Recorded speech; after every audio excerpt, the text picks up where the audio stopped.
buds, and welcome to episode 47 of the Harsh Vocals Podcast. I'm your host, Justin Corbett, and with me is my good friend, Christian Renner. How are you today, man? Pretty good. Doing this again and getting close to the end of the year, end of our second full year. I know, man. Crazy. It's crazy, especially how it seems how like we just started. Yeah. We definitely started at the perfect time because the first half of this year, we were like, all right, this is good. It's not as good as last year. And then, like we said last episode, since July, dear Lord. Just strong week after strong week. You know, another killer couple of weeks here. I've already heard that new Lamp of Murmur album that came out today, and holy fuck, is that good? That's probably going to shake up my top 10, at least my top 30. So, just keeps going. Yeah, it's hard to believe it's been 2 years. I'm having a blast with it, though. I love getting together and talking with you every couple of weeks, and it gives me an outlet to promote all the cool music I find anyways, and I'm sure it does for you, too. Oh, yeah. And we've got a great staff of writers on the website, and that's grown a little bit this year. Yeah, everything's just trucking along, and I'm really thankful for all the people that do tune in. Our listener base has grown considerably this year. I think largely to do with the fact that we got unblocked on Facebook and Instagram. Yeah, that certainly helps. Also, Threads. The Threads community has been super supportive. So anybody who found us through there, who I talk to on a regular basis, thanks for tuning in. Thanks for sharing. Other podcasters. I'm sure we'll talk more about this when we do our actual end of the year episode, but I'm just really appreciative of all the people who do support us and all the bands that keep putting out great new music and all the people that support those bands because they discovered them through us. So it gives me hope and keeps things moving along. The only thing I hope for is cheaper shipping from Europe. Yeah, definitely. That's my Christmas wish. Wow. I'm right there with you. That Lamp of Murmur album you were just talking about, Wolves of Hades released it from their US store, but still charged Euro prices. And to just buy the vinyl was 55 euros, which is like 70-something dollars, which is just crazy. I love the album too, but I can't justify spending 70-something dollars on one record. It's a lot. Hopefully somebody else gets it. Didn't you say earlier Blast Beat said something about it? Yeah, I was talking to Blast Beat's Vinyl earlier today, and they're going to have it in January. Or at least they're hoping. So, thank God for U.S. distributors. Yep. All right, well, that's enough reminiscing about stuff. Let's move into this week's cycle discussion because, holy cow, this may not have been the strongest 2 weeks of the entire year, but it was definitely the most music-filled 2 weeks of the entire year. The first week, we had 70-ish albums, and the second week, there was about 150, 160 that got released. So way more than our average, just having to listen to them and find stuff. So the quantity of good albums was really high. A lot higher, Yeah. So instead of doing a theme for this episode, because there was such a high quantity of music, we decided we would do another More Music episode and just play 4 tracks each of what our favorite 4 albums were from the 2-week cycle, followed by, of course, a very lengthy honorable mentions discussion. I think Christian has like 50 of them, so if you want to tune out, I don't blame you, but there's a lot of great music to learn about on this episode. Yep. And there's one in particular that I need to talk a little bit more about because it's actually not metal, but it's a brilliant album. But when we get there. All right, fair enough. Let's dive into our picks for this episode. I'll let Christian go first.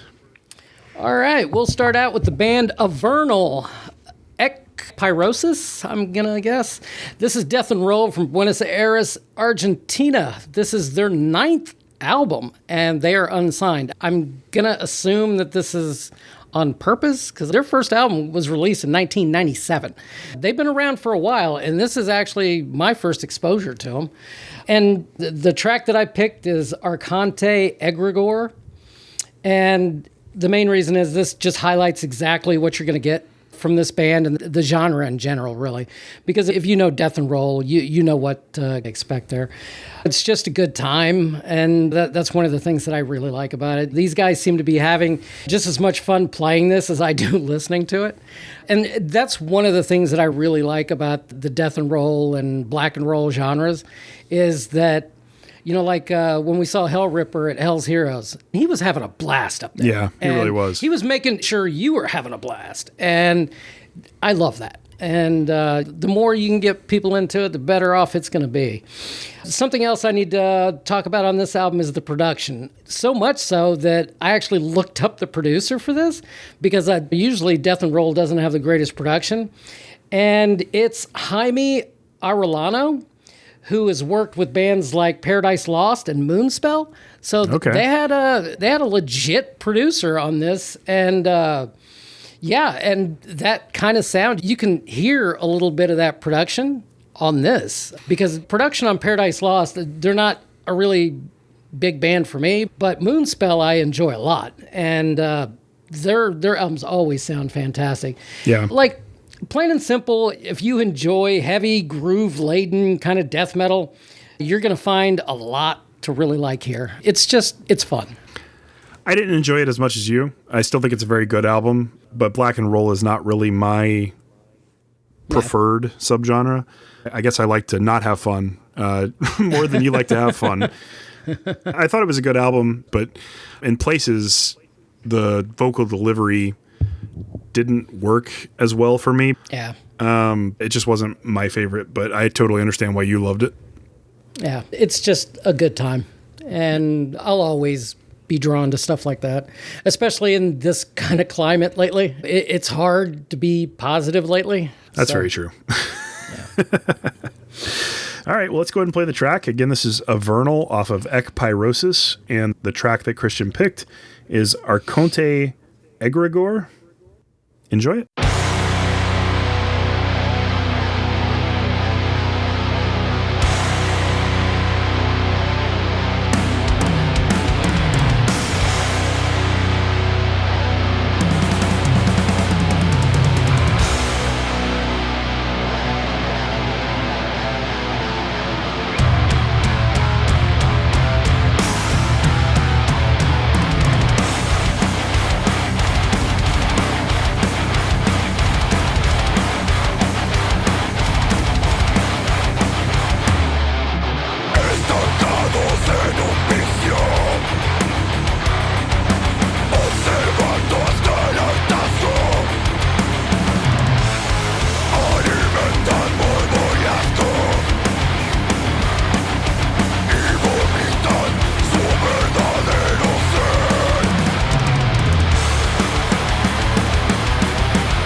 Tell me that ain't fun, huh? I do think that's probably the strongest track on the album. Yeah. It does have a really good riff to it. It does. And, I'll always look for that. I really dig it. So cool. Hopefully everybody else does too. Everybody except you. All right. Moving on to my first pick of the episode. I'm sure you remember us talking last year about the band Ophidian Memory. We actually did an interview with Blake Lamoureux, who's the man behind that project, on one of our interview episodes. He put out a new album called Seraphim, which is a mixture of technical and melodic death metal with some progressive elements. But he is from Des Moines, Iowa, right next to Christian. So yep. Have you guys ended up meeting up at a concert yet? Not yet. One of these days. Yeah, the last one I went to, he wasn't going to that show. Yeah. This is the fourth full-length album that he's put out since 2021. Again, like it is a solo project. I think that this is his strongest release thus far. Every album is a concept album, and it all takes place in this fantasy world that he has created. There's a wide variety of characters and whatnot, and you can tell some of the storytelling elements just from listening to the music. But if you really want to deep dive, you can pull up the lyrics and read more about it yourself. He also goes into more depth about what the world building is like in that interview we did with him. So you can always refer back to that if you want to learn more. But musically, he has leveled up in his songwriting, in his vocals, in his guitar playing, everything. If that last album was an 8 out of 10, this one's like a 9. Yep. It's just fantastic across the board. Every single song does some different and unique things. Lots of catchy riffs, lots of memorable moments. Like I said, there are still some progressive elements, but I don't think it's drowning in them quite as much as like the previous albums were. I also love that he got Jake Diefenbach, who was the former singer for Rivers of Nile, to guest on one of the album tracks. If you know me, you know that the Jake Diefenbach era of Rivers of Nile was my favorite era of Rivers of Nile. And Where Owls Know My Name is one of my favorite albums of all time. So it was really cool to hear him singing again, because I don't think he's done anything since he left that band, at least not that I'm aware of. And I think the band is worse off without him, to be honest. I think so too. But yeah, the track that I picked to play is actually Cenotaph, which is the track that Jake guest vocals on. So before I play it, Christian, what do you think about this album? Number one, this album is dense. Long songs, but they never get boring. And Jesus Christ, Blake is one hell of a talented songwriter. Songwriter, musician, everything, since he's doing all of this. This album, to me, it felt like it was heavier overall. Definitely leaning into that death and black metal. A little bit, like you said, a little bit less on the progressive elements, but they're still there. But yeah, they just seem to take a little bit of a backseat. But man, this is a great album. And it's like super fucking cool that a musician this fucking good just lives down the street from me. That's kind of fucking cool, It is. So, maybe one of these times get a hold of him and I'll just sit outside his house as he's recording his new one, so I'll hear it early. Maybe you can do guest drums on a track or something. Oh, yeah. That'd be awesome. Shit, I haven't played in 10 years. Give you some purpose, a reason to do it again. Yeah. But yeah, I really dug this album. As a matter of fact, every single one of your picks, if you wouldn't have picked it, they would have been a pick for me. I can say the same about yours, aside from Avernal. Yeah. These are all super strong. They really are. And there's probably some honorable mentions in there that, on a different day, I might have picked that. Same here. Yeah, it was just a super strong cycle. Like so much good music. It was great. Yeah. All right, let's go ahead and play the track. Again, this is Ophidian Memory off the new album Seraphim, and the track that I picked is Cenotaph.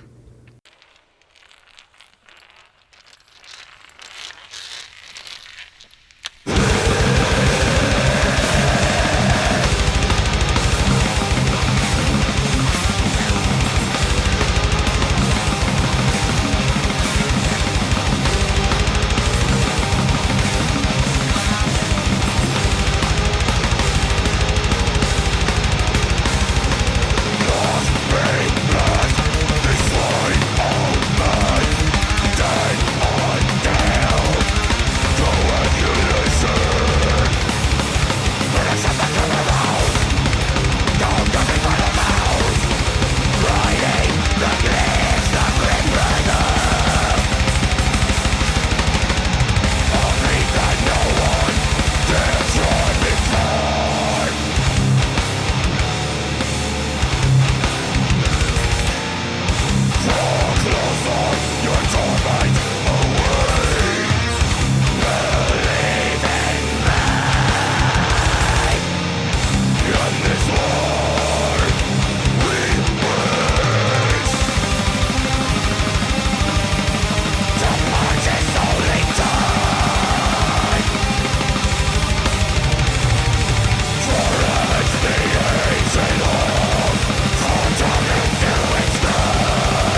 That's such an aggressive song. I really dig it. Yeah. Where it falls in the album, there's a lot more, not exactly flowery, but a lot more like melodic pieces that it's kind of sandwiched between. So it's a nice transition between those two because it breaks up the more beautiful elements with the more aggressive elements. And it really works well, I think.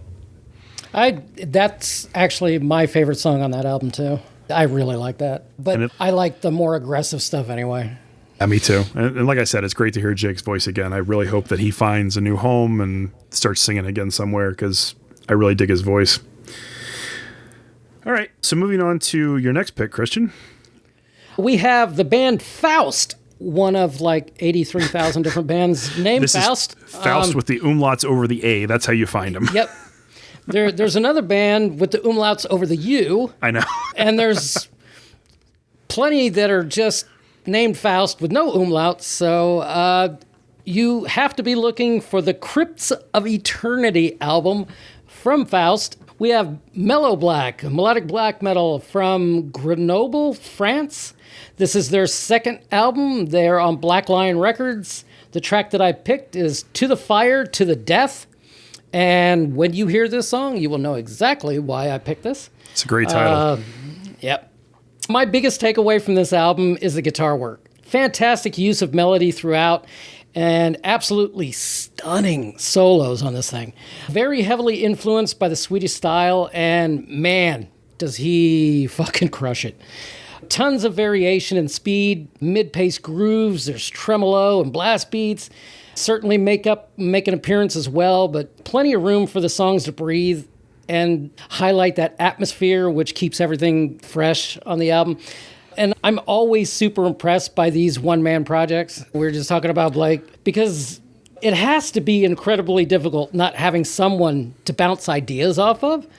The man behind this is one Michael Hellstrom, who is also the guitarist for the traditional metal band Elvenstorm. And I gave them a listen, and they are definitely not melodic black metal. It's very flowery, progressive power metal, but yeah, I like the Faust album a lot more. I think you should focus on this because this kind of blows that one away. But hey, a variation everywhere. If you can pull off a melodic black metal album this well and you're normally in a power metal band or progressive power metal band, okay, you have some talent. Again, there's always just that, way more. There's always that descriptor that gets attached to a lot of melodic black metal where it's grim or frosty or sounds cold or whatever. This is the exact opposite of that. I don't think I've ever described a melodic black metal album like this before, but this thing feels like the intense fires of hell.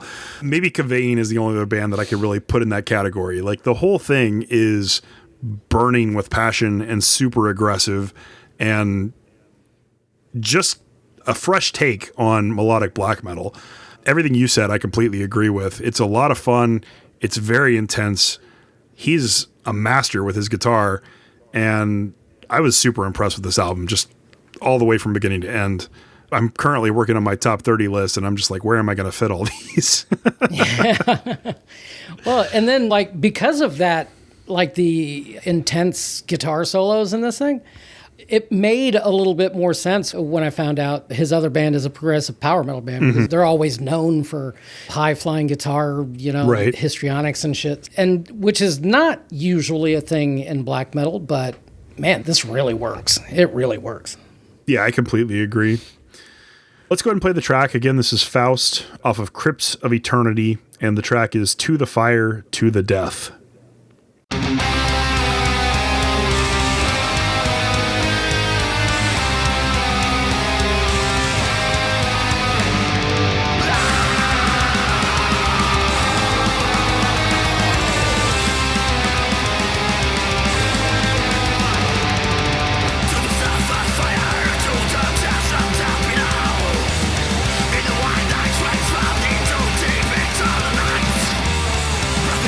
Even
fuck, that's aggressive and so good. Yep. Just so good. That riff, man, that fucking main riff in that thing. Holy shit.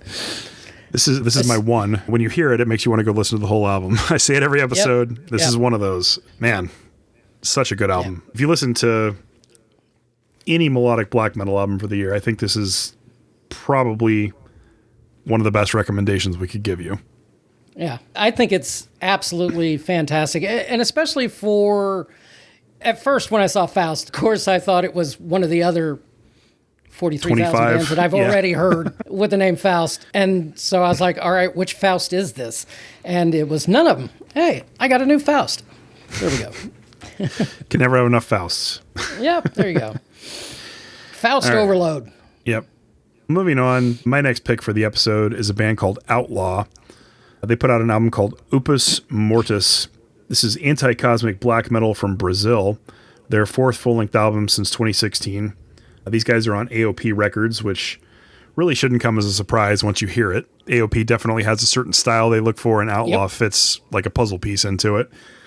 I've been a fan of these guys for a while. I discovered them back in 2023 when Reaching Beyond Asaya came out, and that album came out towards the end of the year as well, and it managed to sneak into my top 30. This album very well could end up in my top 30 as well. It is fantastic. It's that kind of mixture of atmospheric black and death metal with a little bit of the melodies and the down-tuned guitars that I really like. The production is high quality. It's really everything I look for in this type of black metal. And I couldn't get enough of this album. I probably heard it 15 times. What did you think of it, Christian? Oh, I really like this one as well. And again, this here's kind of a band that's somehow not on my radar. And like you said, their album came out 2023. I think maybe I was very late in the year. I was probably working on a top 30 list or what, I don't know. But they were not on my radar. But I can tell you this much, they certainly are now. And I looked up the title. The title is actually Latin for Work of Death. And man, does that ever fit. This album is fucking angry and really leans into that aggression. And yeah, I'm here for that because the more aggressive stuff I really like. And like I said, all of your picks would have been picks for me. And there's only one other album that I would have actually picked higher than this one. And that's going to be your final pick. Yeah, this is a great album. Yeah. I was hoping I'd be able to find it on vinyl. One thing that I really like about it is the drumming. And you talk about drums all the time because you're a drummer and you pay attention to that. For me, the drums are kind of a secondary piece. Like for me, the guitars and the vocals are typically more important, but drums obviously have a place. The drums really sort of drive this album, I think, which is what makes it unique in this type of black metal. Because when I'm listening to it, they're at the forefront and they're really driving everything along. I did look up the members of the band, and the drummer in the band, it just goes by the name T, as a lot of black metal musicians do, just a single letter. He's actually the same drummer for the band Onfot, which we both loved that album that came out earlier this year. And he's played live for Scathen, for Dispit, and for Moonlight Sorcery. So he's obviously insanely talented. To learn all that? Holy shit. Yeah, that's some serious fucking work. Yeah. So I absolutely love this album. It is one of the best black metal albums to come out this year, and one of the best things the AOP's put out this year for sure. And I like everything in their discography. So go ahead and check this out. Again, it's Outlaw off the album Opus Mortis, and the track that I chose is Through the Infinite Darkness.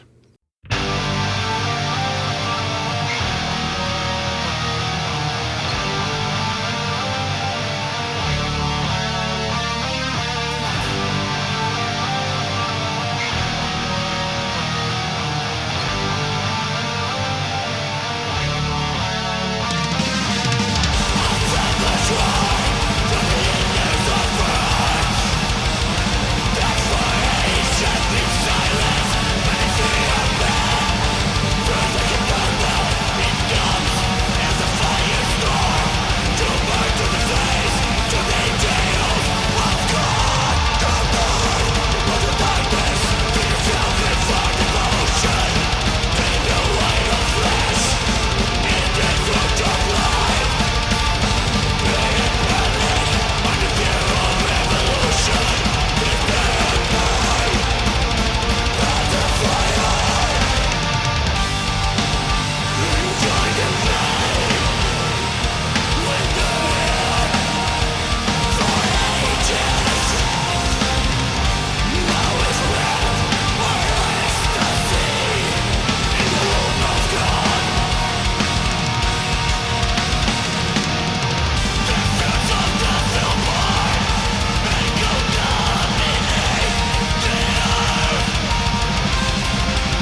Oh, that is exactly the kind of aggressive kind of black metal I really enjoy. I don't suppose you found any place selling this on vinyl, have you? AOP, they're... It's Europe? Yeah, I haven't found any place in the U.S. yet. No. Yeah, those shipping charges, man. I don't know if I can justify $60, $70 for one album. It's tough. It's getting harder and harder to support the bands we love because they're all in Europe. Yeah, and then we were talking about this earlier about prices of vinyl, and we're saying that if it's like album of the year worthy, you're just gonna have to do it. But yeah, this is difficult. Yeah, actually, we talked about Blast Beats Vinyl before. I'm a member of their Discord. I'm friends with the guys who run it. They started a blog on the website, and they put out their first blog post yesterday talking specifically about the increase in prices across the board for vinyl. And they want to be transparent about why things are going up. And honestly, Trump's tariffs are a big part of that, even though they shouldn't affect vinyl. Like, according to the law, vinyl shouldn't be impacted by the tariffs, but because of people's misunderstanding of the laws, it is, because people have changed what they're charging. Distributors don't know what to charge. People don't understand where the markup is going to be applied and things like that. That's a big reason behind these increases. And then, of course, just shipping costs have gone up dramatically because nobody knows what carriers to use because of all the confusion. It sucks. It really does. And I'm hoping that the U.S. distributors like Blast Beats and Miami Metal Merchant will be able to continue to import stuff and provide it to the U.S. customers for reasonable prices. I don't mind paying $5 extra if it covers their costs and we're still able to get the album. There's a big difference between paying $40 for an album and paying $70. Yeah. And again, there aren't a whole lot of pressing plants here in the United States. A lot of this stuff is made overseas. So, it is what it is. And like you said, people not knowing the law, here we are. Yeah. Just the more expensive shit gets, the harder it is on everybody. Yeah. I've definitely slowed down in my purchasing because there's a lot of stuff that I was even purchasing earlier this year before all those prices went up. Yeah. The first 6 months of the year, I bought a lot more stuff than I have the second. And I actually enjoyed the music the second half of the year way more than the first half. But I can't justify $60, $70 for a record. So, you just have to be way more selective. Yeah. It's unfortunate because I like supporting the bands and I want to buy their stuff, but we're getting priced out. And it's not our fault. It just is what it is. Because I guarantee you that they're not charging 75, 80 euros for an album in Europe. Yeah. Because, that shit ain't going to sell. So, I don't know. Hopefully at some point it gets better. Hopefully it gets better next year. I don't know. A lot of stuff is kind of sad right now. So that's why the music's good. Yep. Yep. All right. Moving on to your next pick. All righty. My next pick is another band that was new to me. The band Ovator. The album is called Azagrim. This is melodic black metal from Sofia, Bulgaria. I think one of the first black metal bands I've heard from Bulgaria. This is their second album, unsigned. I shouldn't really say their because it's just one guy again. The track that I picked, 3 solo projects in the top 8. Great. It just tells you the amount of fucking talent out there. It's fucking disgusting. The track that I picked is Ymir's Tale. And just a great song, and also probably the longest track I have ever picked. I usually try and pick a shorter one, but this song is so fucking good. And it definitely highlights exactly what this album's about. Plus, it's the first song on the album. Like I said, another one-man project, and the guy just goes by the name Ovator. So I'm... With more umlauts. Yep, maybe. This is melody first melodic black metal. Fantastic lead work, once again, that favors mood over aggression. And the production really highlights this as well, as everything is just absolutely crystal clear. This is like you're not going to want for production on this album. Yeah. The album works way better on repeated listens, I think. This is one of those albums that gets better and better with each listen. Still fantastic the first time you hear it, though. The first time I heard it, it grabbed me, and it kept getting better. You're right about that. At first, it was going to be an honorable mention. Then I was like, oh man, this is so fucking good. And then I was like, it'd probably be right ahead of Avernal. And then it just kept moving up. Give it another week, it might have been my favorite album this go around. But this album super impressed me, like I said. And I will definitely, making sure to keep an eye out for this guy's stuff going forward, because holy fuck, is this a really good album. Yeah. Send me a message if you don't like it. I feel like it's 100% in my wheelhouse too. It's that emotionally driven melodic black metal. And the interesting thing about it is that like, it's not really an atmospheric black metal album, but the melody is such at the forefront that it creates an atmosphere in the music. Mm-hmm. Yeah, I think so too. It definitely feels atmospheric, even though it's not an atmospheric album. Unique vibe to it. I don't really know how to explain it, but you'll hear it when you listen to the song.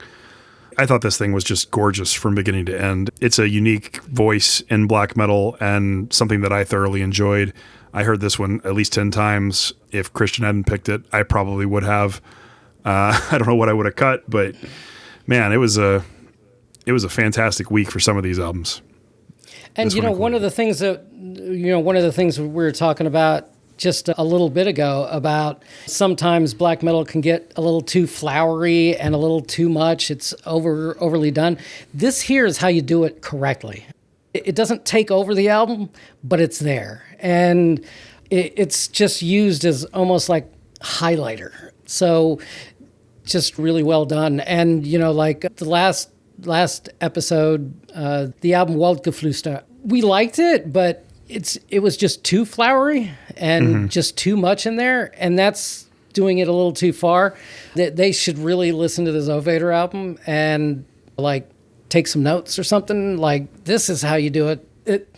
I really shouldn't say this is how you do it, because this is your personal taste for it. My personal taste. And I completely agree with you. This is exactly the kind of melodic black metal that can be pretty that I like. Yep. I also like the more aggressive and harsher versions of black metal, but I like storytelling, and I like, it falls under the category of pagan black metal too. I think I like pagan black metal that sounds like this, that has some flowery parts and kind of an epic feel to it, while capturing that emotion and creating an atmosphere just through the melodies themselves.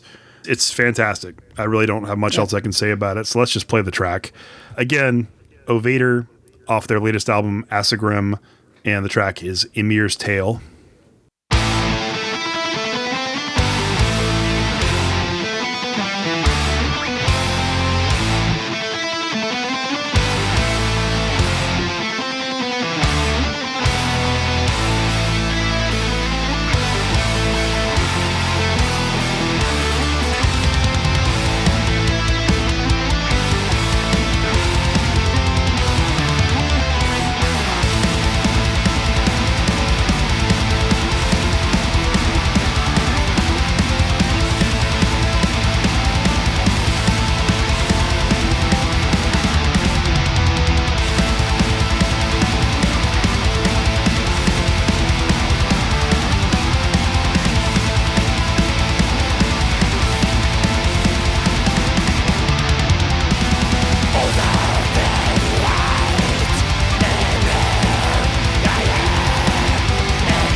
Such a good song.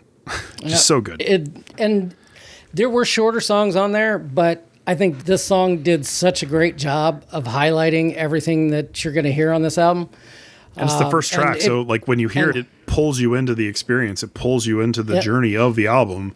So when you hear it on a podcast like this, hopefully it'll make you want to go and hear more of it. Yeah. Yeah, I should definitely check that out. Yeah, that's the whole point. All right. Moving on to my next pick, a band that I've loved for years, Mystic Circle, put out a new album called Hexenbrand 1486. This is satanic black metal from Germany, their 11th full-length album since 1994. They put out another album earlier this year called Kriegsdaughter 2025, and the 2025 was in Roman numerals. I have no idea what that album was about. Christian and I have tried to deduce it. We've looked it up. I don't love that album. I don't know where it came from. I thought it was a different band called Mystic Circle because it doesn't even sound like them. My assumption is that it was a demo or something that got re-recorded this year or re-released this year. It's not terrible, but I didn't love it. Yeah. Their previous album, Daemon, and then the Mystic Circle album that came out before that, I loved. They're both fantastic albums, so I had really high expectations for anything Mystic Circle put out. And finally, when they released Hexenbrand 1486, I was like, maybe we'll get the Mystic Circle I know and love. And sure enough, we did.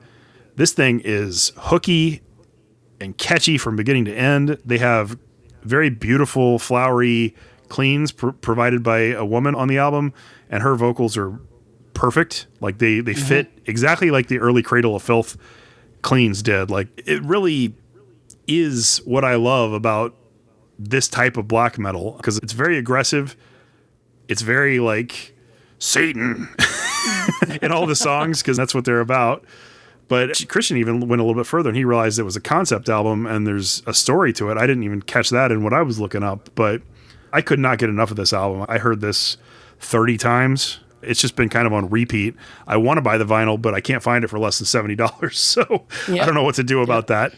If you've never heard Mystic Circle and you like this song, 100% check out their previous albums. Some of those you can still buy on Amazon for like 20 or 30 bucks. So buy them if you can. Daemon was in my top 30 for the year it came out as well. All their albums are great. But what do you think about this one, Christian?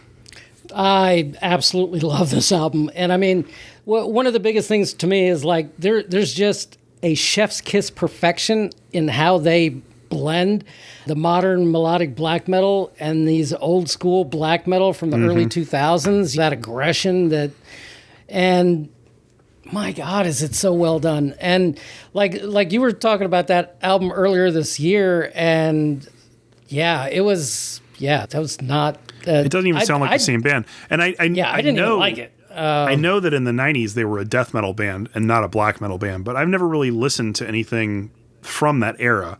I've only listened to them since they've rebranded themselves as a melodic black metal band.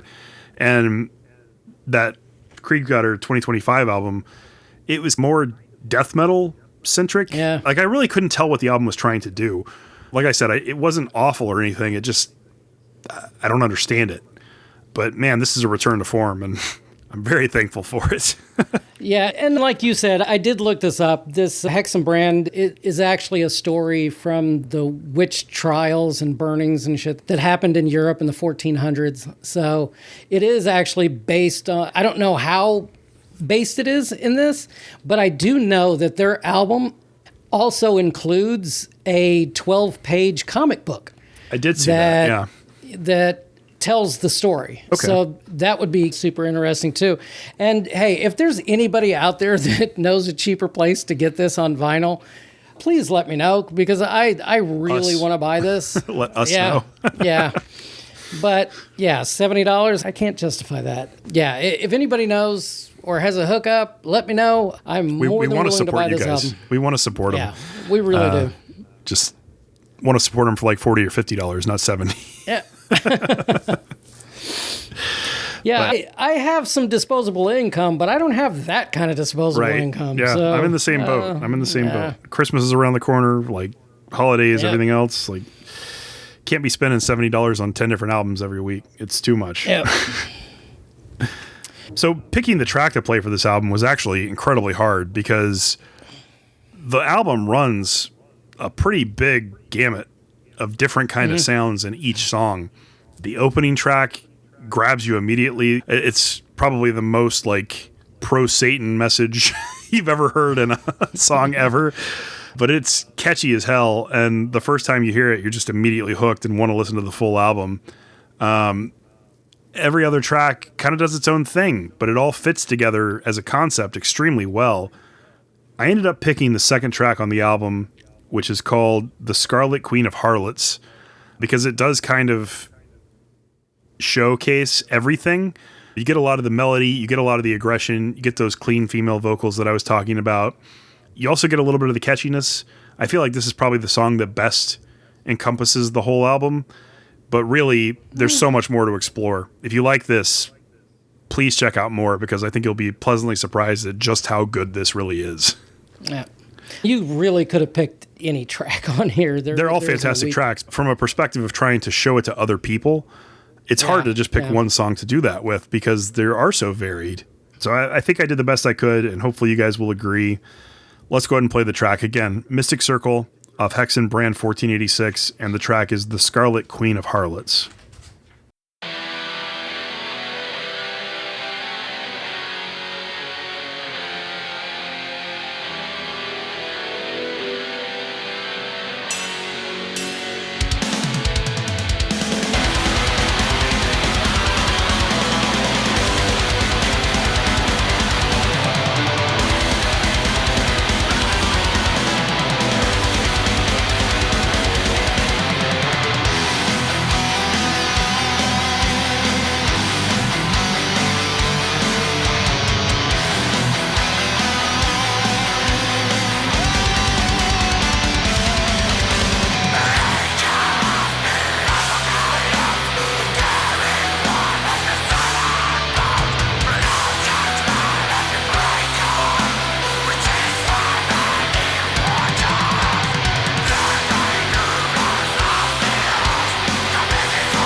Man, that is some good shit, isn't it?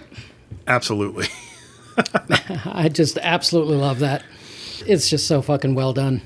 Yeah. And like you were talking about, the amount of variety on that album and to have it work so well together, a full-blown concept, but it is that varied. And that's something that a lot of bands that do a concept album have a really hard time with, is they kind of want things to sound a little bit samey to keep that story in a bubble, kind of, you know? And this does not do that. So, yeah, how well it works is pretty surprising with how varied it is. Yeah, it's a testament to how talented the both of them are as musicians. I love Mystic Circle. Anything they put out, I'll definitely check out. I just hope we get more new stuff and not remakes. Yeah. Or whatever that album was. Yeah. All right, well, let's move on to your final pick for the episode, an album that we both also really love. Yep. We have the band Thrawn. I pre-ordered this as soon as I saw it, and it was on Amazon. The album is called Furious. We have black metal from Baden-Württemberg, Germany. This is their 5th album on Listenable Records. The track that I picked is One Truth, One Light. And I could have picked any of the songs on here, just like the last album from Mystic Circle as well. It's just tons of variety here. The variety on display on the songwriting is simply remarkable and really worthy of note. Thrawn isn't just coming at this with what they know works, and they definitely know what works, because I'm a big fan of this band. I think I have every single one of their albums on vinyl at this point. And I mean, they are experimenting with stuff like saxophone and old school synthesizers. And I think I even heard an old school Hammond organ in there somewhere. Did you? I'm pretty sure you did. Yeah, I heard that. Yeah, I think I heard that. And this is not experimenting simply to try different things. This really feels like a natural progression in their sound, in their overall sound, because they've always experimented a little bit here and there. But none of these moments of experimentation are the centerpiece. It isn't fully restrained, but that mellow black that Thrawn is known for is 100% still present, but now with a little bit of added flavor, so to speak. It just adds a little bit of extra, a little flavor, a little bit of zhuzh. And, you know, I think one of the coolest things is I saw this, and it said the thematic tagline for this album, from what the band has said, is, quote, "This is the manifestation of wrath, spirit and transformation, a fire that consumes and creates." And all I can say is, fucking ditto. I couldn't have said that better myself. But that's exactly what you're going to get from this album. And yeah, this is going to be in my top 30. And yeah, man, this year just keeps giving and giving. Yeah, it really does. And just like with you, I've been a fan of Thrawn since I think 2018 when their second album came out. Definitely feel like this is their strongest album to date. Every other album has been like 80% amazing, and then 20% they weren't quite sure what they were doing. This one, even though they're being more experimental than they have been in the past, they're sure of themselves, and you can feel that confidence in the songs. The stuff they're trying works on a level that you wouldn't expect it to work in places. The album is incredibly varied, just like you were saying, and it merits as many repeat listens as you can give to it. It just keeps getting better and better each time you hear it. I am very impressed with this album. I've always liked Thrawn, and I always knew that they were going to improve and just keep growing as a band, but they're leaps and bounds better on this album than they have been on any of the previous ones. This thing's awesome. Yeah, I completely agree. And I mean, from the very first listen, this isn't something that I had to all right, maybe this will grow. No. This was like first love, first listen. The first time I heard it, I was like, yep, that's a pick. And I hadn't even heard anything else, because that was the very first album that I listened to that week. All right, there's nothing left to say except it's fantastic. Nope. So let's play the track. This is Thrawn off of Furious, and the track is One Truth, One Light.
Now, if you didn't like that, you're probably listening to the wrong podcast.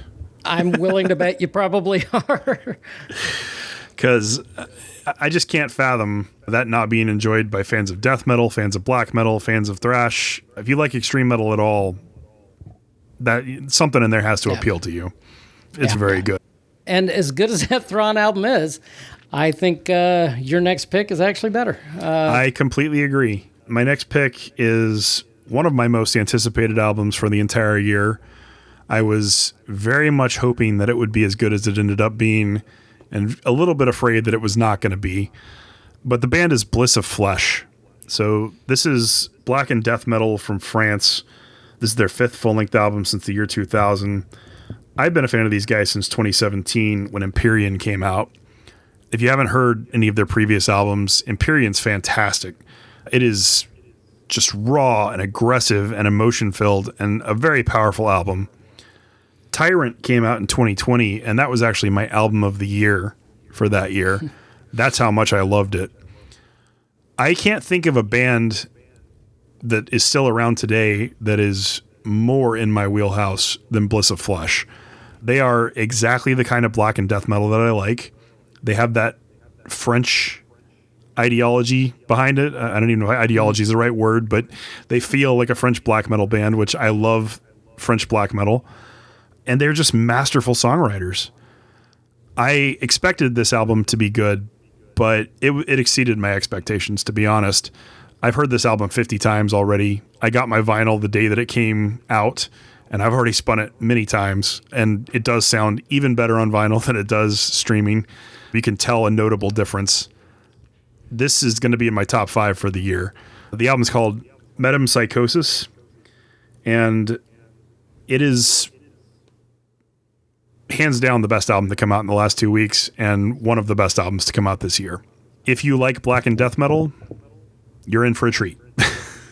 Yeah, I completely agree with everything you said. And I knew about this band in passing, but I never did a deep dive. And I must really like them because I now own 3 albums from them, the 3 that I could get on vinyl. And I even wanted to see what metempsychosis was. So I looked it up, and the concept is really interesting. Metempsychosis is the transmigration of the soul after death into a new body. So this is definitely way more interesting than most black death metal bands tackle, but holy shit. Yeah, this is a great, great album. And my copy of the vinyl should show up on Monday. And man, I cannot wait because I seriously want to hear this on vinyl. I get the feeling it's going to be even better on vinyl. I can't listen to my records when my daughter is upstairs sleeping or anything, or when I'm working. I usually listen to Spotify because I can play it at a lower volume. But I look forward to the few hours a day that I get where it's like the perfect situation and she's downstairs and I don't have any calls and I can put it on. So for this whole week, anytime I've hit that sweet spot, I've been listening to it on vinyl and just soaking it in. It is so good. So fucking good. As far as personal enjoyment, I think it is my favorite album that I've heard this year. I don't know if technically it is the best or strongest album. I think there are probably a few albums that will rank higher than it on my end of year list. But just for my own personal enjoyment, it really doesn't get better than this. I could listen to this album 150 times in a row and not get bored of it. So I hope you guys feel the same after you listen to it. I'm going to go and play the track again. This is Bliss of Flesh off of Metempsychosis, and the track that I picked is The Awakening.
Man, so that band fucking is good. talented.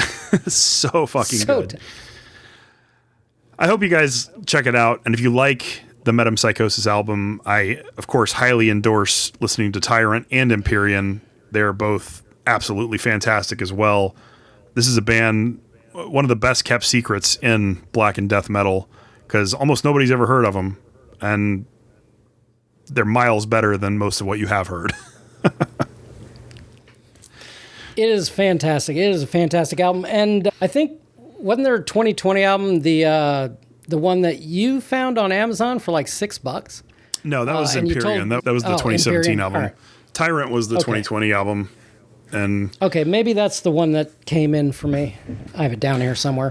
like I said, that was my album of the year in 2020. So, you know, if you like my taste on the show, you're going to love this. Yeah. I have definitely become a fan. So, All right.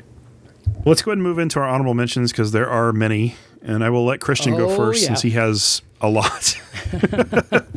as usual, but let's get into it. We have Burned in Effigy, Tyrannus Eternum. We have Mellow Death with a touch of, just a very slight touch of metalcore. This is their second album. They are unsigned. And if you enjoy At the Gates, Inferi, or Allegian, even Revocation or Skeleton Witch, you're going to like Burned in Effigy. Then we have Canvas of Silence, As the World Tree Fell. This is progressive metal from Finland. This is their debut for Rockshots Records. If you like Seven Spires, Within Temptation, Nightwish, or Epica, you're going to find a lot to like here. The vocals on this thing are just really well done. Then we have Defecto, Echoes of Isolation. We have progressive metal from Copenhagen, Denmark. Their fourth album on Frontiers Records. And if you know anything about Frontiers Records, you know exactly what kind of band this is. They're a lot like AOP, where they have a style. And so a lot of the bands sound in their style, and this is just another one of those. And this is, again, really well done. And this is for fans of Pyromaze, Tad Morose, or Persuader, if you like any of those. Then this here's the one that I came across that this is not really a metal album per se. This is hard rock, maybe mixed with a little bit of blues, but it's that 70s era hard rock. Like the band is called Tapeworm Electric. Already great name, Tapeworm Electric. The album is called Moonshine. And this is like 70s hard rock with blues. They are from Athens, Greece. And I would have swore up and down this band is from the U.S. There's like, Is there a bunch of black metal musicians in the band? No, there is not. This is their only band because I actually did look for that. I was like, maybe this is just a side project. They're from Greece. I have to assume that there's some overlap. Rotting Christ is in there somewhere. Jesus Christ. Like I swear to God, every band from fucking Greece is good. This is their debut album, which is, again, shocking. They are on Pitch Black Records. And if you like anything, if you're a fan of Blues Pills or Grace Potter and the Nocturnals or there's a 70s feel metal band out there called Lucifer that they do some of the similar stuff. And if you're looking for bands that sound similar from like the 70s hard rock, think Deep Purple, Heart, or Rainbow. And you're going to get close, like a bluesy version of any of those bands. And that's what you're going to get with this. I don't know if many people listening to this are going to like this, but I don't know. I had to throw this in there because the album is fucking fantastic. It is really good. Moving on, let's get back to the metal. Then we have the band Aria, A-R-I-A. They're a traditional heavy metal band from Russia. So I don't know what the name of this album is because it's written in Russian and I don't know anything. And it's always hard to find the names for Russian and Chinese bands. Like they don't ever put... It always is. Japanese bands always put the English version in parentheses, but the other countries don't seem to. Not sure why. This one here, Aria, was in parentheses. Now, I had already knew about this band, and I discovered them like way after they came out because this is just heavy metal from Moscow, Russia. This is their 13th album, and they're on their own label. They've pretty much stayed just straight in Eastern Europe. They haven't tried to like become world famous. They're just, I guess, doing the Thor Mises thing where they're completely fine in the level that they're at and okay. And this band is often called the Russian Iron Maiden, if that kind of tells you anything. I became a fan about 15 years ago, roughly, and more people really should know about them, but they have always stayed in Eastern Europe, like I said. But if you like Iron Maiden or Judas Priest or any of those classic traditional metal bands from the 80s and stuff, you're going to find a lot to like here. They're really good. Then move forward with Agnostic Front. I've always been a fan of this band. Their new album, Echoes in Eternity, hardcore from New York, 13th album, Raining Phoenix Music. And for fans of you know exactly who Agnostic Front is. This is one of the original people that they're responsible for what New York hardcore sounds like. They're the ones that kind of started it. And so it seems like they put out a killer fucking album every single time politics gets really shitty here in the United States. And here's another really good album. There we go. Then we have Centinex with Guts and Glory. This is death/thrash from Avesta, Sweden. This is their 12th album from Blackline Records. For fans of Dismember, The Crown, or Necrophobic, Centinex have been around for a long time. So I would assume a lot of people kind of know them, but they've never really hit it big. They've always been in that like second tier, which is saying something for how little metal bands are known. Mm-hmm. But they really should be known a little bit more. They're a fantastic band. I liked this album a lot. Yeah, it wasn't my favorite, great. But it was definitely honorable mention worthy. Yeah, it was fun. Then we have Insidious, the album Vulgus Illustrata, death metal from Olsztyn, Poland. And this is their third album from Black Lion Records. A lot of Black Lion Records. This is for fans of Vader, Hate, and Desiree. And look at that. All of those are Polish bands. Poland, like we said in a previous episode, I don't know what the hell is in the water in Poland, but they have a lot of good black metal, or a lot of good metal bands. Them and black Greece. And death metal. Yeah, Poland's a hot crazy. spot for sure. Yeah. It's all that religious oppression. Yeah, probably. Then this one here was a little bit difficult. Omnium Gatherum. I'm adding this in with the honorable mentions because I think there's going to be people out there that enjoy this. It didn't hit for me. The album is called May the Bridges We Burn Light the Way. This is melodic death metal from Kotka, Finland. This is their 10th album on Century Media Records. And they're continuing to lighten up their sound, and a lot of these melodic death doom bands are doing that, and that doesn't work for me. It might work for others. I think I just might be out on this band going forward. The album is good. The songwriting is good. If you like that kind of music, you'll enjoy this album. I used to be a big fan of Insomnium and Omnium Gatherum, but their sound is continuously lightened over time, and they've added in more clean singing elements and way less heavy guitar work and whatnot. Both bands have really just fallen off for me, and Death Doom in general has sort of fallen off for me because all of it's become very cookie cutter. And that holds true with this album. But if you like Death Doom and you prefer that lighter sound and you don't mind clean singing as much as I do, you'll still probably find quite a bit to appreciate on this one. Yeah, like you said, it's not terrible. So like if you like when In Flames kind of lightened up their sound, or Insomnium when they lightened up their sound, or this is going to sound shitty saying it, but the not so great Amorphous albums that are still good, but they're not in that. They're not in that level. They're not in that level, or they're in that level. They're not a Queen of Time. Just put it that way. Right. Next, we have Soul Fracture, the leader of the Exploited, thrash/death metal from Leeds in the UK. It's an EP, but we made this our extreme submission pick last episode, and this EP definitely lives up to that promise. Just a great release, and with this level of quality, I can't see it being too long before they have a label, if they want one. I've seen a lot of bands lately not wanting to have a label. Yeah. And if you're a fan of Darkane, Hate Sphere, or The Haunted, you're going to... That's who they remind me of, is Darkane. When I was listening to it, I was like, who does this sound like? And I couldn't quite get it in my head. But as soon as you said Darkane, it clicked. Yes, they sound a lot like Darkane.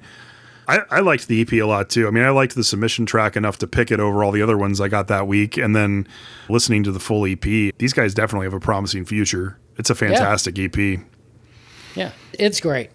Then getting to the end here, Malachim. And In Our Hearts, the Devil Sings. I love that title, man. Of course. That's a great title. It's such a great black metal title. Black metal from Umeå, Sweden. Their second album on Iron Bonehead Productions. What a great title for a label. Yeah. And this is for fans of Dissection, of course, Watain, or Blaze of Perdition. Yeah, you know what they're going to sound like if you like any of those. I want to circle back just a second. Like the Malachim album, 80% of this album is brilliant. Not just good, not enjoyable, fucking brilliant. 20% of this album is bloated to hell. If they learn to edit, my God, I can't wait to hear what an edited album would sound like from these guys, because holy shit, the good parts on this will blow your fucking mind. It's just you have to wade through slow, meandering parts that don't really do much to get to those brilliant moments. Yeah. But props to these guys, because they've definitely got the talent. They just need to work on the editing. Yeah, and like you were saying, a little bit bloated. They eliminate some of that bloat on some of those songs, and man, you've got a killer fucking album. Next, we have Misanthropic Might, the album Qualzucht. Black metal from Vienna, Austria. This is their fourth album on HFC Records. And if you like Abegor, Sargist, or Enthroned, or is it Sargist? Sargeist. Is it Sargeist? It's Or Sargeist, Enthroned. that's what I say. Yeah. Okay. You're gonna dig this. I like this one a lot too. It wasn't the strongest album of the week, but it's definitely worthy of being an honorable mention. This one, I think I listened to it 3 or 4 times. It's just a really solid album. They're not doing anything super groundbreaking, and they do sound a lot like those other bands, but it's just an enjoyable black metal album. Yeah, just like, is it going to make my top 30? Probably not, but it would probably be in the 40 to 50 range, maybe, in that area. There's a lot of competition this year. It's probably going to be in the 80 to 90 range, to be honest, but it's still really good. Being an 80 or 90 when you've listened to 5,000 albums this year is still exceptional. Yeah. I do have a tendency to forget that I do listen to way too much fucking music. Way more than the average person really should, to be honest. The last 2, we have Glorious Depravity. Death Never Sleeps. This is death metal from New York. Second album from Transcending Obscurity Records. And I swear to God, I like every single fucking band on Transcending Obscurity Records. That is a fantastic fucking label. And I need to quit saying fantastic so much. Yeah. It's fine. Pretty much everything they put out death metal, you know it's going to at least be like a good album. And oftentimes it's going to be exceptional. Kind of like with AOP. Like, you know it's going to be at least a passable black metal album, but you might get 5 out of your top 30 from it as well. So those are really 2 of my favorite labels. They're fantastic. Yeah. That and Black Lion is definitely moving up too. Holy shit. Yeah. Then finally, Ildaruni. That almost sounds like a fake name, Ildaruni. The album is called Divinum Sanguinum. Divinum Sanguinum? Okay. We have atmospheric black metal from Yerevan, Armenia. Oh, wow. Now, I'm going to guess I have not come across a black metal band from Armenia, which would be not saying a whole lot, because I didn't look up anything about this band because you chose them as an honorable mention, but I love this album. Like, this is the best atmospheric black metal album I've heard in several weeks. It's really good if you like atmospheric black metal. Yeah. And they are on Black Lion Records as well. This is their second album on Black Lion. And if you like Yotheria, Rotting Christ, or Verathron, look at that. All Greek bands. Yeah, Greece and black metal goes hand in hand. It seems like there are so many good black metal bands from Greece. It is it's disgusting. Crazy. But that is my insanely long list. I think that was, 14? Yeah, that wasn't quite 50. Christ, it's still a lot. Yeah. It's ridiculous. But, hey. I'm going to keep mine a little bit shorter. I only have 9. Okay. So number 1 is 1 of 9. Funny how that works out. The band 1 of 9 put out a new album called Dawn of the Iron Shadow. This is melodic black metal from Charlotte, North Carolina. This is their second full-length album since 2022. So 1 of 9, it's a solo project as well. All of the songs in both albums are all about Tolkien-based lore, stories about Lord of the Rings and the Nazgul and things like that. This particular one, he added in a lot of flowery literary moments. There's spoken word, and there's parts that are reminiscent of like watching the old animated Lord of the Rings movies, those kind of songs that like lead into the black metal parts. And it's cool, but I don't know how well it works. Like, if you're a diehard Tolkien fan, you're probably going to appreciate this a whole lot more than if you're just a black metal fan who kind of likes Tolkien. Like, I like Lord of the Rings. I've always liked Lord of the Rings. It was one of the first fantasy series I read that really motivated me to love fantasy. But it's been years since I've read it, and I don't read it on a regular basis. I don't watch it on a regular basis. Like, I like Lord of the Rings, but I don't love Lord of the Rings. And so for me, his first album, Eternal Sorcery, is a much better album because it's much more straightforward as a very aggressive black metal album all about the Nazgul. Whereas this one, it's a lot more flowery and literary and kind of cinematic, I guess, in a way. And it just doesn't quite mesh perfectly. Like, I want to like it more than I really do. But for certain people, they're going to love it. It's definitely worth talking about, at least as an honorable mention. Yeah, I wasn't a big fan of this one either. I liked it, but yeah, man, you cut some of that out, and you have a much stronger album. But yeah, again, personal preference. I'm sure there's a ton of people out there that would say I'm an idiot. Oh, yeah. It makes the album. And so there's a lot of people that are already putting it in their top 10 lists. I'm sure of it. And I don't begrudge them for it because the music is fantastic. It's just all the other little breaks that occur because of the literary parts that don't really work for me personally. Yeah. So, and the very moment you said the old animated Lord of the Rings thing is like, son of a bitch. Like, that's what it is. Yeah, that's what it was. Like, I was like, what the fuck is that? Bass cartoon, whatever it was. Yeah, I remember those. All right. Next is the band Nyrak. They put out an album called Phoenix Mortis. This is atmospheric black metal. I don't know where from. It didn't actually say, but their third full-length album since 2021. This was a really strong atmospheric black metal album. It's a little bit bloated, but it's very enjoyable. So if you're looking for more Atmo black, I recommend this one. Next is the band Krachenfeld, and I'm sure that's a German word. I just don't know what it means. The album is called Vom Ruf der Leer, which I did look up, and that means From the Call of Emptiness, which is a pretty cool title. Black metal from Germany. Their second full length since 2012. They're unsigned. There's some cleans and some spoken word moments that go on a little bit too long, which I think is what kept it in honorable mention territory for me. I did think that it was funny that the last track is called Alt plus F4, which is you'd expect to see that like on a new metal album or something, not an atmospheric black metal album, but it's almost laughable as an atmospheric black metal title. But I like the album. It's really good. So if you're looking for something black metal, can't go wrong with that. Next is Vacua. They put out an album called Mater. This is black metal from Italy. Their debut album. They've been together since 2023. These guys are also unsigned. This thing's got great melodies. It is a little bit kind of a droning sound to it, though, so it may not be for everybody. I like that wall of noise sometimes, and they definitely have that kind of built in. So Christian would probably hate this, but a lot of people would like it. Yeah, you're not a fan of the drones. I know that. No. Definitely not. Next is the band Warfield Within. They put out an album called Rise of Independence. And I'm surprised Christian didn't snatch this one up for his list. It's thrash/death metal from Germany. Their third full-length album since 2005. These guys are also unsigned. This is one of the most enjoyable thrash-ish albums I've heard this year. The death metal vocals help a lot, but the riffs are just killer and fun all the way throughout this thing. Did you like this one? I liked it, but I already had so many honorable mentions that I was like, something's gotta go. You're like, man, I'm gonna make Justin pick a thrash album. We're just gonna leave it out there. Next is the band Godark, Godark. They put out an album called Omniscience. This is melodic death metal from Portugal. Their second full-length album since 2010.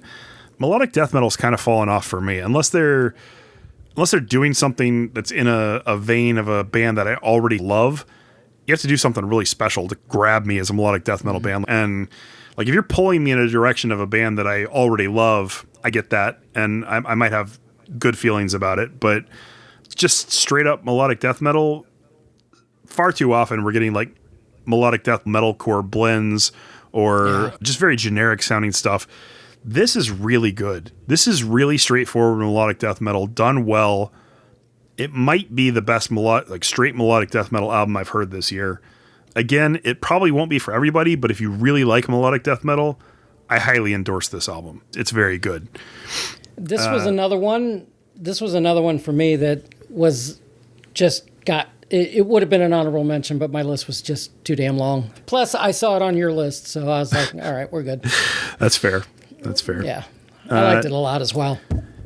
Next is the band Pedestal for Leviathan. They put out an album called Enter Vampiric Manifestation. This is symphonic black and death metal from Denver. It's the solo project of a guy named Kendrick Lampike. This is really interesting because it's more akin in like the drums and the riffs to like old school death metal, but it has all this symphonic black metal guitar tones and keyboards kind of going on in the background, which creates like a really interesting mixture. It's almost like a super fast-paced and aggressive, fun death metal album that's doing something weird. And the blend might not work for everybody, but I found it really compelling. I thought it was fun. So if that sounds interesting to you, I recommend checking it out. But again, it's probably not going to be for everyone. Did you like that one? I did not. The stuff you're talking about in the back, yeah, I was The just keyboards like, what the bothered fuck you? is that? Yeah, I was just like, why are they doing that? But We already know I like keyboards more than you do in music. So.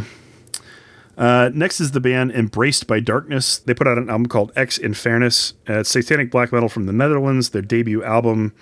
It's just a really good, straightforward black metal album. They're not doing anything to reinvent the wheel. It's just very solid. So if you're looking for something solid, I recommend it. Next is the band Miasmata. They put out an album called Subterranea. This is melodic speed, black / heavy metal from New Zealand. The second full length since 2021. This is the solo project of Mike Wilson, the bass player for Sojourner, who's a band I'm sure you're familiar with. Very different styles between the two bands. And this Miasmata album, the guitar work is absolutely phenomenal. The production is a little bit thin, as what we like to say, and the vocal styling is very odd. I don't really know how else to say it, but it's not standard black metal vocals. It's not standard death metal vocals. It's kind of somewhere in between, and I'm not sure it works perfectly on every song, but the music is so good that you can almost overlook the vocals. It's a very interesting album. I would recommend checking it out if you like interesting music. What did you think of that one? I liked it, but I think it made my third round of cuts. It was, again, production, Yeah. The guitar work's so good in the album, though. That's what kept me coming back to it, because I did listen to it like 3 or 4 times. It's pretty cool. And then finally, the last honorable mention I have is a band called Flesia, Flesia. And I know I'm going to butcher this. The album is called Ochterbangstase. It's black metal better from you Germany. than me. Their second full length since 2020. This is one of those albums that has 3 tracks and it's 40 minutes long. There's no information about the band out there on Metallum. I don't know anything about these guys.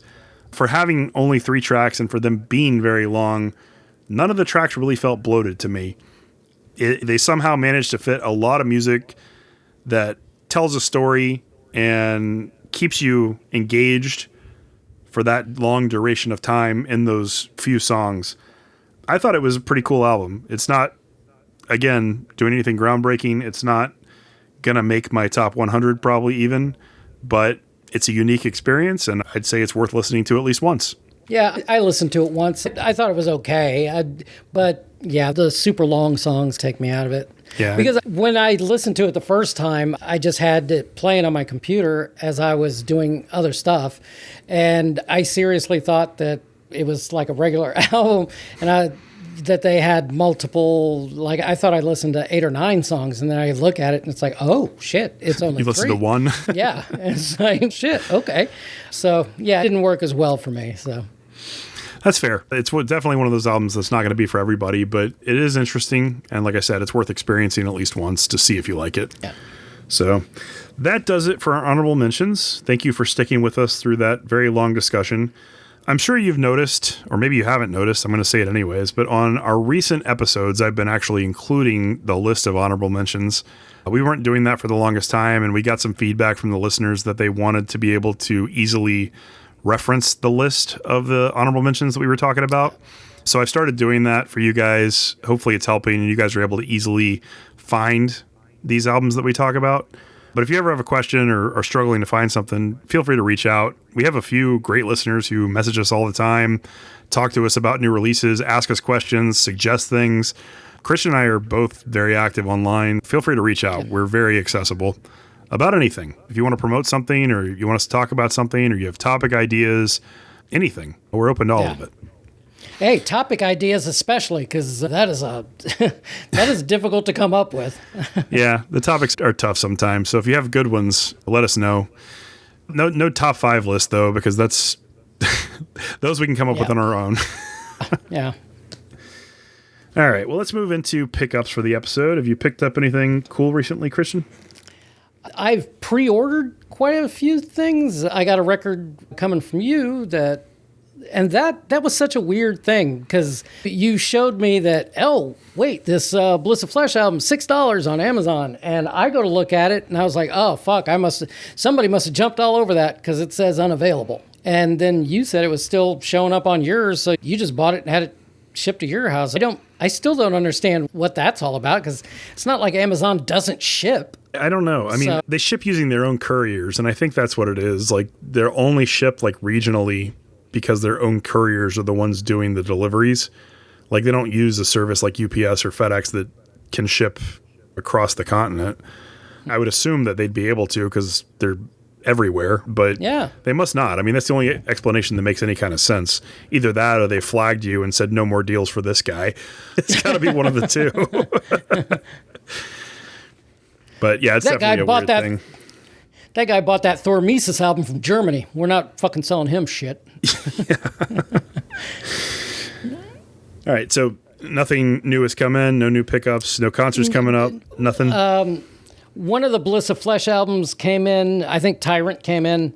I have it out in the other room. And then what else showed up today? I haven't even taken it out yet. No, that's that. Oh, my In Mourning album finally showed up. Oh, nice. I'm still waiting for mine. That is crazy to me because I bought mine way after you bought yours. But mine's coming from overseas, so that's probably why.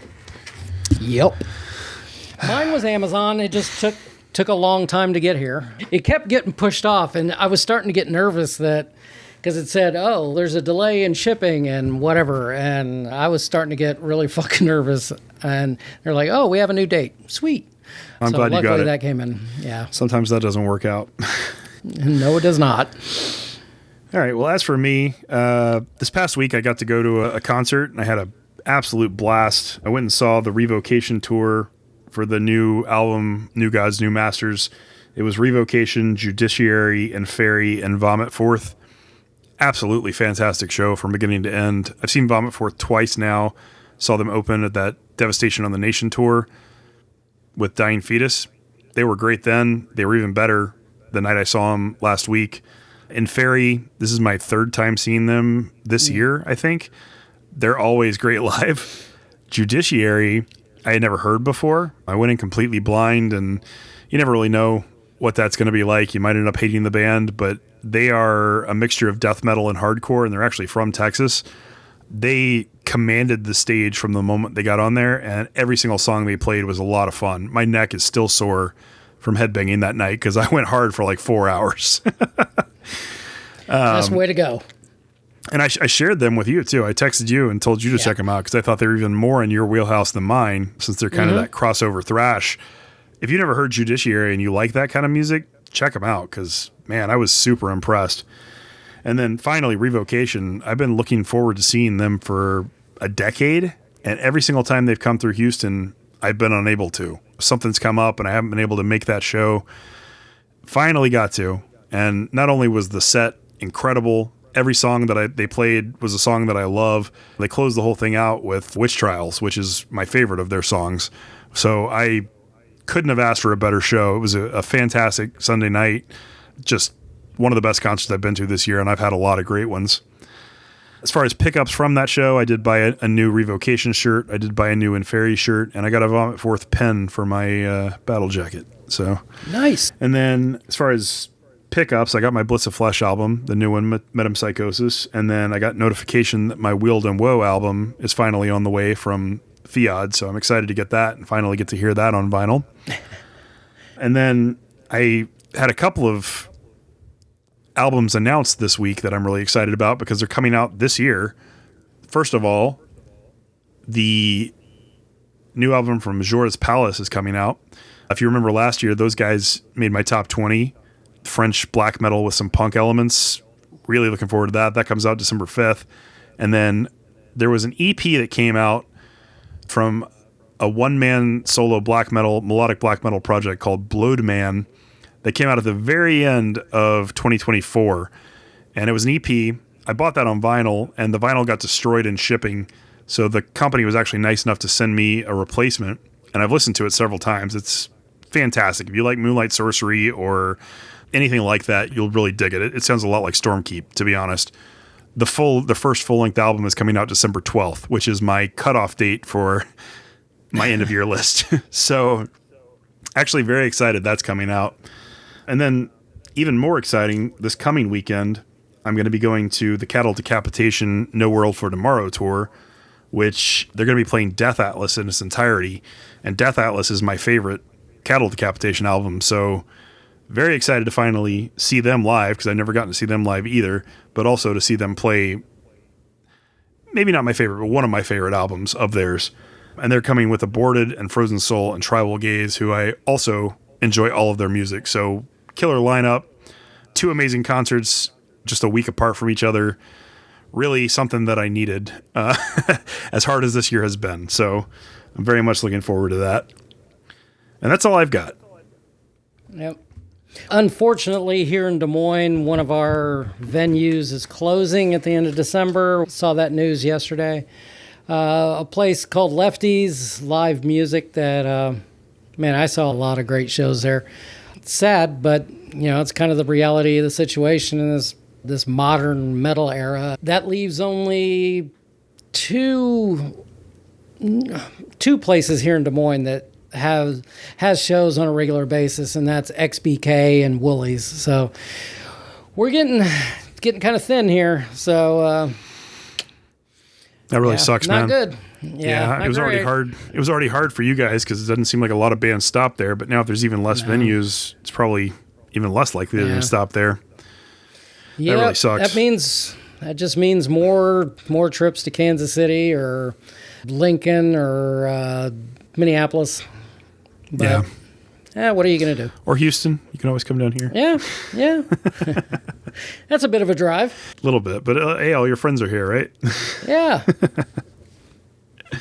I have way more friends down there than I do up here. Yeah. All right. Well, that does it for pickups. So let's go ahead and move into our extreme submission for the episode. This one comes from a band called Scathen. And the track that we're going to play is a track called Fecal Filled Host. What a name. This is black metal from Las Vegas. They have an upcoming album called My Womb, The Tomb of My Rebirth. We don't have a release date for that, but they're working on recording all the tracks for the album. They say they're about halfway through, and starting early next year, every 4 to 5 weeks, they're going to be releasing a new single until they have the full album released in its entirety. So this is really excellent melodic black metal. It's very straightforward, nothing too grandiose or anything, but it's fun, it's headbangable, and great production. Name of the song aside, I do follow them on Blue Sky and Threads, and they've posted a bunch of like in the studio sort of recording videos of some of the other tracks, and they're just as good quality as this. So I'm really looking forward to this. I'm hoping to hear more, and then maybe once the full album comes out, we'll do a full review or something for them. It's pretty good. I hope you guys enjoy it. Again, the band is Scathen, and the track is called Fecal Filled Host. What did you think of this one, Christian? I dug it. I definitely want to hear more, see where else they're going to go. I haven't seen any of those videos that you're talking about, but I might have to look those up too, because I'd be kind of interested in seeing if they're like a lot of variation, or are they staying in a certain kind of zone or whatever. I think there's some variance between the songs. I haven't heard much yet, obviously, but the little bits that I have heard sound pretty different from each other, but still same. So I think it's pretty good. I think what they're doing is good, and I'm looking forward to more too. All righty. All right. Thanks, guys, for tuning in, and we'll be back in a couple of weeks with one more regular episode, and then we're going to take a hiatus for probably 3 weeks to a month and come back at the very end of December to do our best of list episode, where we recap everything from 2025 and talk about our top 30 albums each. So hopefully everybody will stick around for that, and tell your friends. We're constantly trying to grow. Make sure you follow us on all of our social media. We're at Harsh Vocal Site everywhere, except for TikTok, which I don't know if you're still doing or not. It won't let me. I think the thing that I'm going to have to do is like start a whole other account, because it's like locked or something. I don't know what the deal is. Okay, well, don't follow us on TikTok, but we're everywhere else, at Harsh Vocal Site. And then, like we said, we're very accessible. So if you have ideas for the show, or a band you'd like us to talk about, or an idea for a topic, we'd love to hear from you. So feel free to reach out. Or a place to get cheap vinyl. Yeah, that too. That too. All right, guys. We will see you back in a couple of weeks. Have a good one. See ya.